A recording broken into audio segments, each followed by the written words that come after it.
অপবিত্র জায়গায় আল্লাহর নাম উচ্চারণের বিধান। অপবিত্র জায়গায় মনে মনে আল্লাহকে স্মরণ করলে গুনাহ হবে না, তবে আল্লাহর নাম মুখে উচ্চারণ করা গুনাহের কাজ।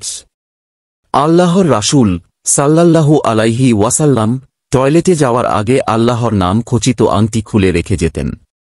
আনাস ইবনে মালিক থেকে বর্ণিত রয়েছে, আল্লাহর রাসূল সাল্লাল্লাহু আলাইহি ওয়াসাল্লাম যখন টয়লেটে যাওয়ার সময় তার আংটি খুলে রেখে যেতেন।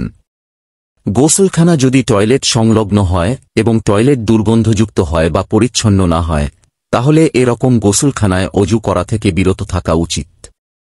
বিকল্প জায়গার অভাবে এরকম গোসলখানায় অজু করতে বাধ্য হলে আল্লাহর নাম উচ্চারণ করা বা দোয়া করা থেকে বিরত থাকা কর্তব্য। তবে টয়লেট সংযুক্ত গোসলখানা যদি দুর্গন্ধমুক্ত হয়, গোসলখানার মেঝে ও দেয়াল পবিত্র হয়, কমোড যথাযথভাবে পরিষ্কার করা থাকে বা ঢাকনা দেয়া থাকে, তাহলে গোসলখানায় অজু করা, অজুর শুরুতে বিসমিল্লাহ সহ অন্যান্য দোয়া পড়া যাবে।